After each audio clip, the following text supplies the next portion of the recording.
Ya, Assalamualaikum warahmatullahi wabarakatuh. Salam sejahtera bagi kita semua. Terima kasih teman-teman jurnalis ya yang telah hadir di Polres Metro Jakarta Selatan dalam rangka penyampaian surat laporan kepolisian yang dilakukan oleh sahabat kita Taufik Bil Faki atau Bill Offside mengenai yang kemarin ini sangat viral juga ya, sangat ramai tentang ijazah Roy Suryo S3 yang di Universitas Negeri Jakarta. Ini bentuknya ini. Ya, di situ. Jadi hari ini ada penyampaian surat laporan, kita melaporkan ada dua, RS dan Fanta FF ya. RS dan FF yang dilaporkan oleh saudara kita Taufik Bil Faki untuk itu ya. Jadi teman-teman, nanti penjelasan akan diberikan langsung oleh Taufik Bil Faki mengenai laporan terhadap dua orang tersebut yang di Polres Metro Jakarta Selatan. Silakan, Bang Bil. Ya. Terima kasih rekan-rekan media yang saya hormati. Assalamualaikum warahmatullahi wabarakatuh. Selamat sore, salam sejahtera bagi kita sekalian. Salam hormat saya Taufik Bil Faki, founders dari Bang Bill Offside YouTube channel, sekaligus juga Ketua Harian YouTuber Nusantara dan Ketua Umum Gibranisti, didampingi oleh Kakanda Andi Azwan yang juga merupakan Ketua Umum Militan Gibran. Wah, kita dua-dua relawan tapi beda nasab kayaknya.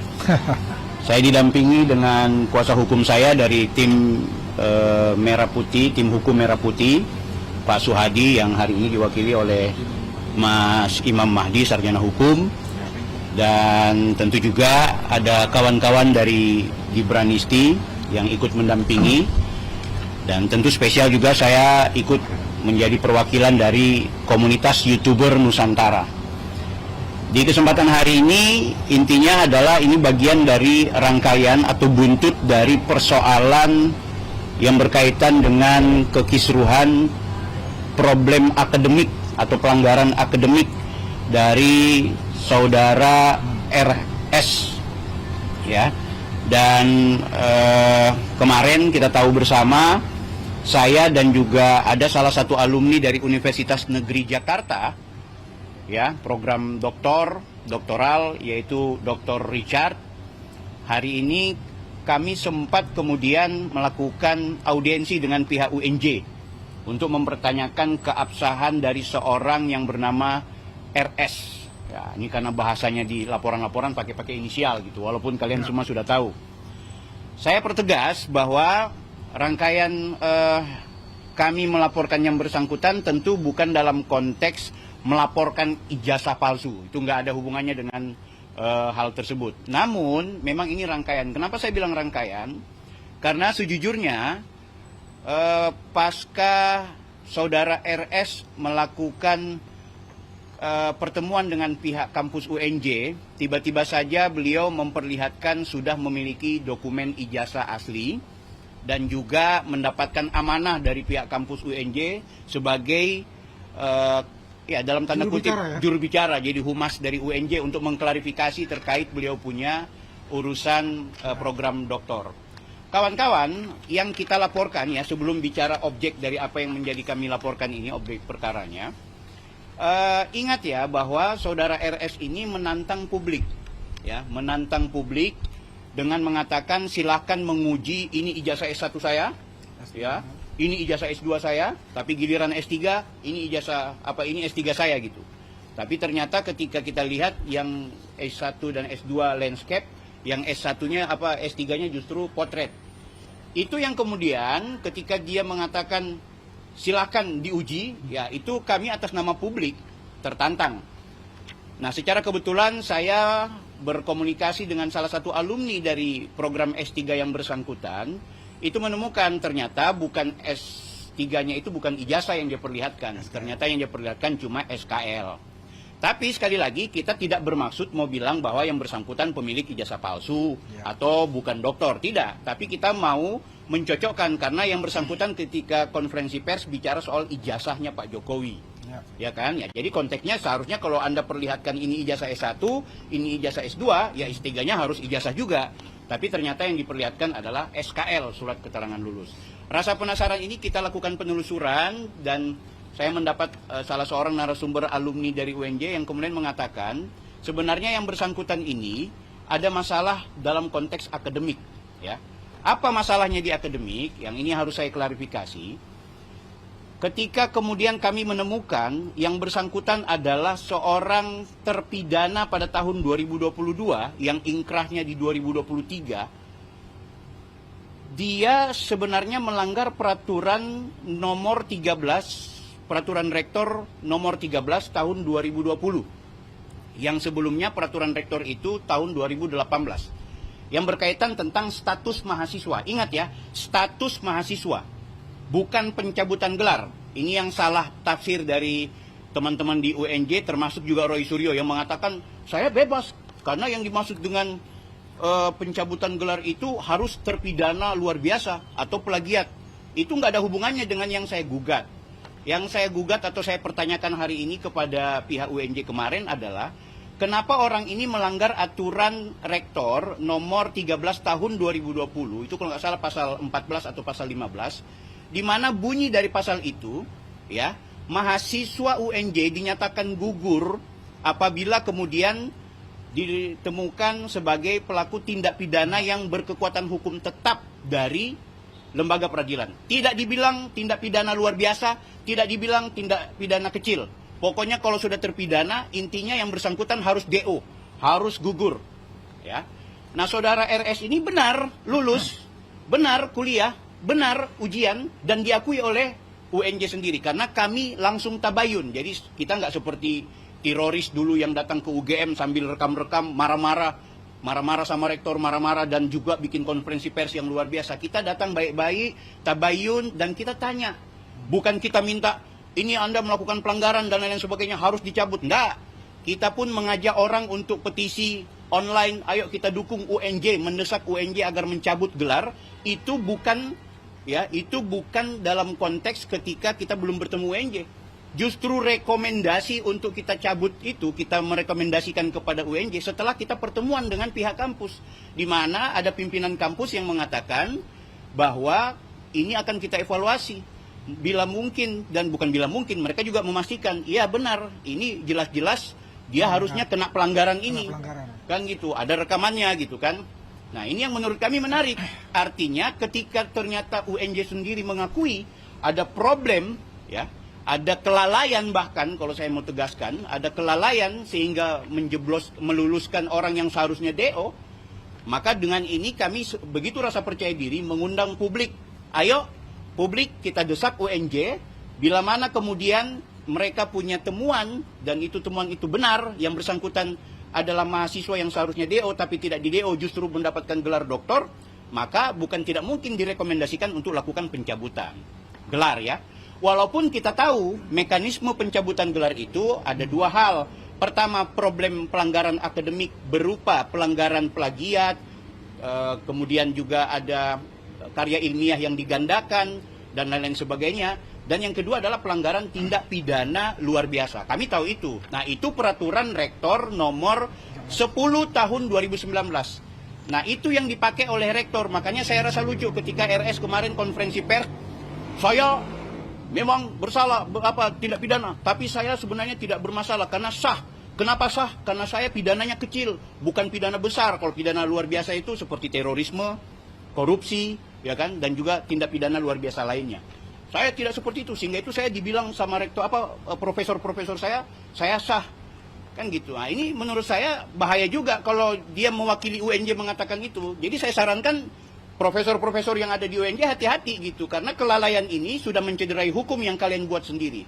Ada yang menarik, Bang, bahwa peraturan rektor itu berlaku surut. Saya angkatan 2016. Sementara peraturan itu 2018 dan 2020, saya tidak masuk. Ini bukan pedoman akademik. Ini bukan persoalan teknis. Ini persoalan peraturan rektor yang berlaku kepada seluruh mahasiswa, seluruh angkatan. Jadi hati-hati kalau kemudian itu berbunyi dari UNJ sendiri.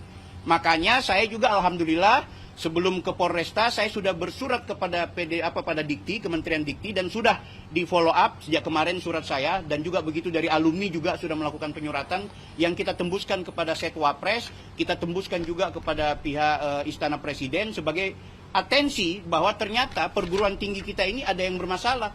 Silakan RS bisa menggunakan gelar doktornya itu, silakan bisa menggunakan gelarnya yang kemudian memberikan pencerahan kepada publik bahwa saya adalah peneliti, saya bisa melihat ijazahnya Jokowi itu 99,9%. Padahal di saat yang bersamaan Anda itu punya masalah secara akademik. Kan gitu. Di saat yang bersamaan Anda punya problem secara akademik dan Anda tidak jujur. Seharusnya ketika Anda tahu Anda sudah divonis, Anda dipidana, Anda melapor. Kalaupun UNJ masih mau meneruskan, seharusnya UNJ bikin ya peraturan rektor baru kah? Khusus RS, nggak apa-apa dipidana, boleh lulus. Harus ada surat tertulis, jangan cuma sekedar bunyi-bunyi begitu, karena fakta-fakta itu akhirnya terbongkar ketika kami ke UNJ kemarin.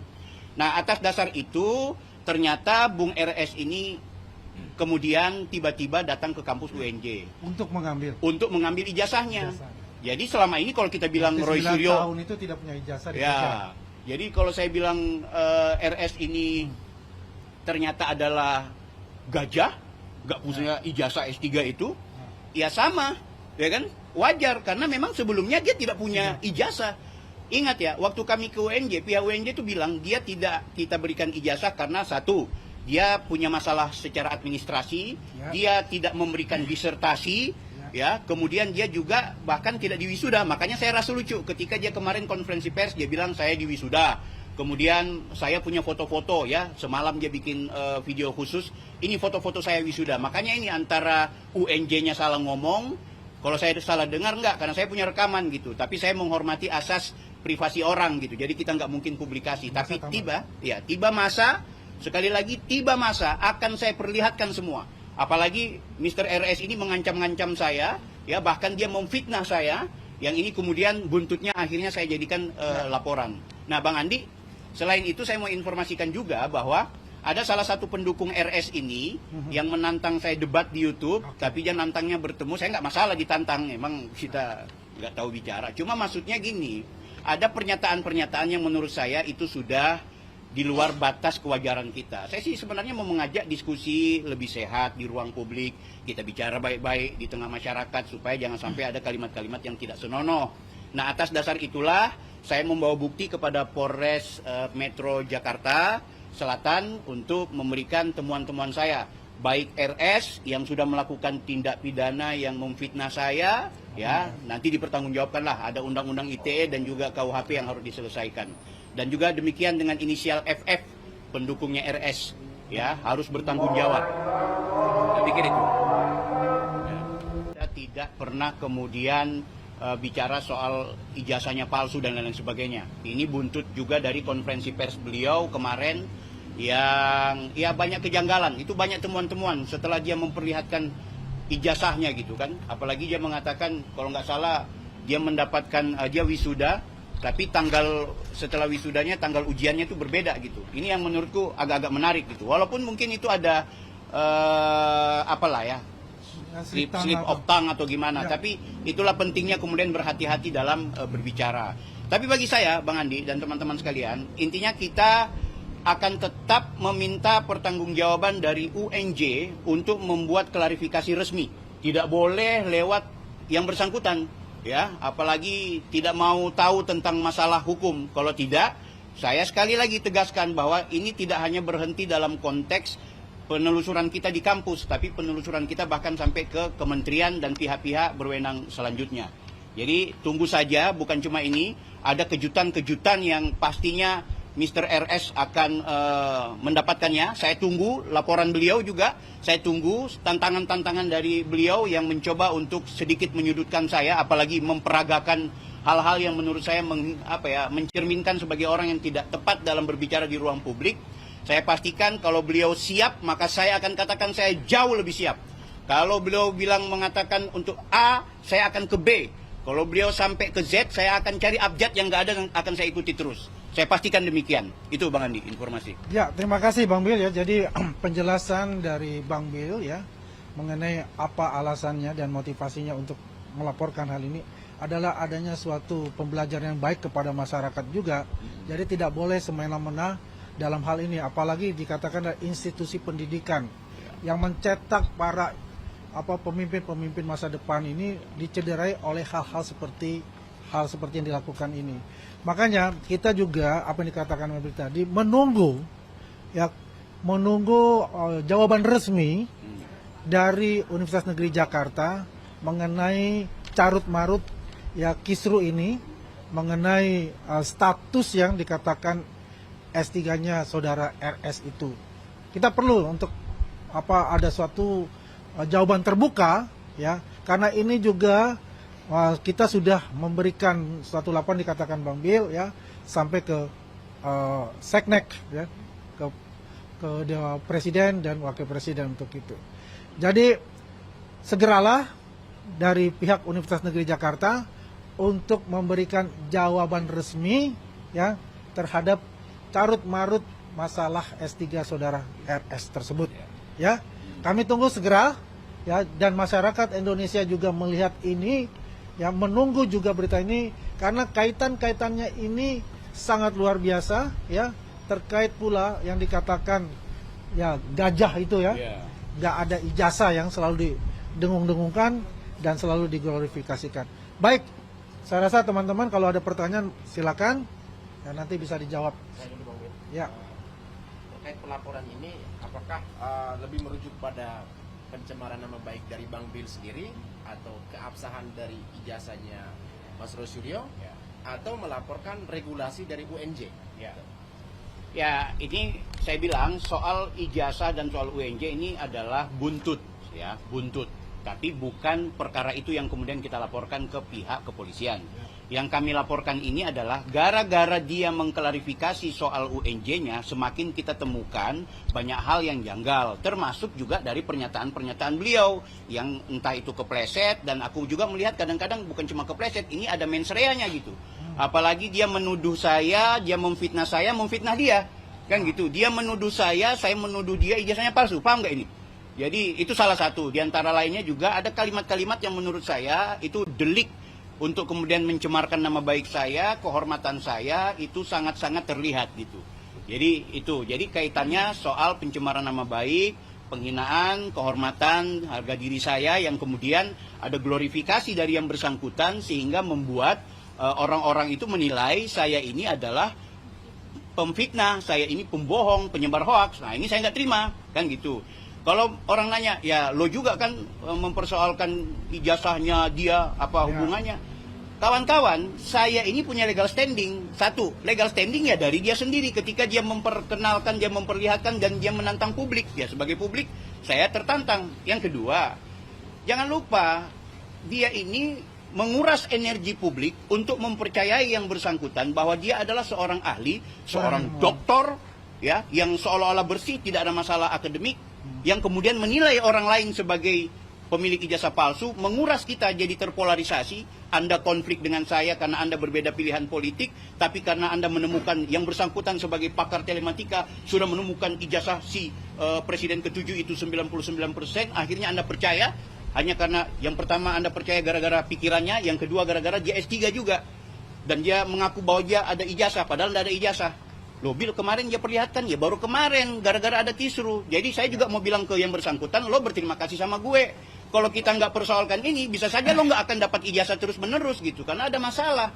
Dan mungkin saja lembaga yang di sana nampaknya sedikit kewalahan, akhirnya mau nggak mau, ya sudahlah, ambil aja ijazahnya, nggak perlu yang hal-hal administrasi lainnya. Ya kita nggak tahu ya gitu, karena itu juga harus kita minta pernyataan secara jujur dari pihak lembaga. Jadi soal itu, Frank. Dari pihak lembaga kira-kira lebih spesifik ke bagian akademika atau ke rektorat atau ya lebih tentu kepada dari kita langsung ke rektor rektor gitu kan, walaupun cikinya itu ke direktur pasca sarjana ya kan. Kemudian kita sudah menyurat meminta klarifikasi, bahkan kita melampirkan petisi masyarakat Indonesia yang mendukung bahkan mendesak kepada UNJ untuk cabut gelarnya. Soal dicabut atau tidak karena alasan hukum atau apa itu urusan berikut, tapi bagaimana dengan catatan sejarah? Jadi aku mau kasih tahu sama kawan-kawan ya, ini ada dua. Kalau dicabut, maka tentu yang bersangkutan akan melakukan ya gugatan, ya terserah, itu urusan dia gitu. Tapi kalau tidak dicabut, ya bisa saja ada yang dicopot jabatannya karena dianggap kelalaian kah, dianggap tidak profesional kah, tidak mengelola kampus dengan baik kah, karena ketahuan juga ada masalahnya kah, atau jangan-jangan ada kong kali kong kah, karena ini mahasiswa favorit yang harus kemudian diloloskan. Apalagi yang bersangkutan mengatakan saya berterima kasih kepada seseorang yang bernamanya Ubed Kasapa itu yang juga membantu. Ya, ini kan petinggi juga yang ada di UNJ. Wah, Ya, bahaya juga. Salah satu dosen. Iya, Islam, gitu. ya, Dosen. Ubaidillah. Ya, Badrun. Jadi, Ubaidillah Gitu. Badrun ya. Gitu Jadi kalau kita lihat sudah jelas, sudah clear ya. Ya. Ini ada mungkin ya, ini dugaan ada maladministrasi. Ya.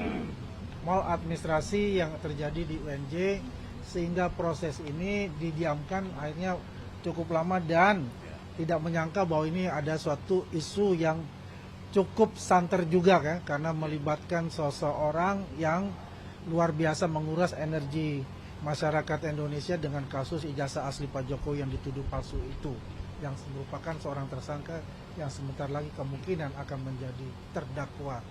Jadi untuk clear and clean ya kita meminta kepada Universitas Negeri Jakarta ya untuk memberikan keterangan resmi, Ya.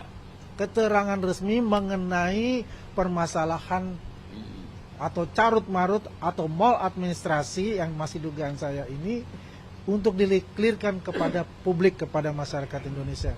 Dan ini juga nantinya ada pembelajaran kepada seluruh institusi pendidikan baik negeri maupun swasta bahwa ini jangan ada lagi jurisprudensi ya seperti hal ini yang terjadi di kemudian hari. Itu aja dari kita. Bang, mungkin ada pertemuan nanti kan artinya dari pihaknya sebenarnya ada spek bagus nanti ada yang disampaikan dari si kampus sendiri mungkin apa alasan dari mereka sehingga Roy Suryo bisa mendapatkan ijazahnya. Ya, alasan yang paling sederhana sih memang cuma perkara misinformasi sih, menurutnya seperti itu. Karena mereka merasa tidak ada putusan Mahkamah Agung yang dikirimkan ke pihak kampus. Tapi ini kan lucu ya, tidak mungkin lah. Mana ada KMA akan mengirim ke kampus-kampus. Karena si RS ini adalah mahasiswa di situ, maka ini salinan putusannya. Itu nggak mungkin. Tapi intinya sebenarnya ada sikap kooperatif dari pihak kampus UNJ. Makanya saya rasa lucu ketika yang bersangkutan konferensi pers kemarin memperlihatkan bagaimana seolah-olah ada semacam pengecualian, ada semacam sesuatu yang khusus buat RS sehingga mendapatkan ijazahnya, maka menurut saya udah berubah nih, ya kan? Udah berubah pernyataan. Tadinya saya juga bilang saya tidak akan rekam video. Saya bertanya loh. Ingat ya, saya mau kasih tahu sama teman-teman di PMJ di UNJ. Saya mau kasih tahu, kalau saya mau menggunakan hak saya sebagai publik, mereka tidak boleh melarang saya untuk mendokumentasikan semua pembicaraan, oke? Tapi karena kita menghormati, karena mereka ini kan pejabat publik gitu kan, kita menghormati saja, tapi kita minta izin, kita pastikan kita juga ada rekaman, tapi sifatnya bukan rekam untuk dilakukan publikasi, melainkan rekam proses. Ini penting teman-teman. Jadi kalau kemudian nanti saya kan diancam nih, mau dilapor karena soal fitnah apa semua, saya punya bukti-bukti secara konkret yang akan saya perlihatkan di kepolisian, ya, termasuk argumentasi kita. Jadi intinya itu pihak UNJ memastikan bahwa ini hanya soal karena kita juga ada tidak mengetahui seluruh, bahkan ada salah satu petinggi bilang gini, saya baru tahu kalau yang bersangkutan ini adalah alumni UNJ, kan gitu, berarti tidak terkenal amat gitu kan, cuma karena ribut-ributnya aja gitu. Jadi ya kalau saya mau bilang kecolongan juga ada gitu, cuma kan tidak mungkin tidak bertanggung jawab, harus bertanggung jawab secara kelembagaan. Makanya kami minta kalau misalnya karena beliau itu sudah semester akhir, sudah seminar, maka ada pengecualian, ini aturannya dan ini keputusan rektornya, sehingga itu beliau tidak kena pasal yang berkaitan dengan tindak pidana itu. Harus ada dong berita acara ke apa, nggak boleh cuma sekedar nggak apa-apalah karena ini pelanggaran terhadap lembaga pendidikan gitu. Nah teman-teman yang sekarang lagi kuliah di UNJ, alumni UNJ, bahkan mungkin sivitas akademika UNJ harus mengkritisi ini, karena saya pun berhak mengkritisi karena saya membayar pajak, yang pajak saya itu juga ada pajak bangunan di pembangunan yang ada di UNJ, pajak bangunan kan gitu. Bang, Ya. laporan itu boleh dipertegas hanya kepada Roy Suryo saja kah atau ada pihak lain? Karena tadi Bang Ya, menyampaikan ada dua terlapor ya, dua terlapor. Boleh dibacakan pasalnya, Ya, Bang? Ini ada nama atas nama saudara RS, ya, tindak pidana kejahatan informasi dan transaksi elektronik, Undang-Undang Nomor 1. Ini bukan pasal seludupan ya, ini memang saya datang melapor dan saya didampingi sama. Tapi soal itu nanti kuasa hukum saya yang akan bilang soal mekanisme tadi seperti apa. Tapi intinya ada dua nama. Yang satu adalah RS, yang satu FF. FF ini pendukung garis kerasnya RS, kan gitu. Jadi sama-sama suka minum es, kan gitu. Mungkin kalau soal itu. Video dia kemarin saya juga lihat dia menuliskan ada watermark, ada foto dia dengan gelar dia. Kepercayaan apa? Ada nggak message juga gitu? Apa? Nggak apa-apa, itu ijazah asli. UNJ menegaskan yang bersangkutan lulus secara akademik, ya, sah. Jadi sudah ikut ujian, benar, sudah ikut, semua sama. Ijazahnya asli, cuma waktu itu dia tidak ada ijazah. Makanya kami pertanyakan, RS ini nggak punya ijazah. Nanti gara-gara kasus ini yang bersangkutan buru-buru datang ke kampus untuk mendapatkan ijazahnya. Kampus yang tadinya menahan karena ada masalah administrasi. Mungkin juga kampus sudah melihat bahwa situasi sudah seperti ini, udah kasih aja gitu. Yang kedua, disertasi. Disertasi yang bersangkutan tidak pernah ada di repository library online miliknya UNJ. Nggak pernah ada. Kami bahkan punya jejak digital melakukan penuturan. Nggak ada. Tanggal 13 tiba-tiba muncul setelah kita pulang dari setelah keributan-keributan inilah. Ini kan lucu gitu.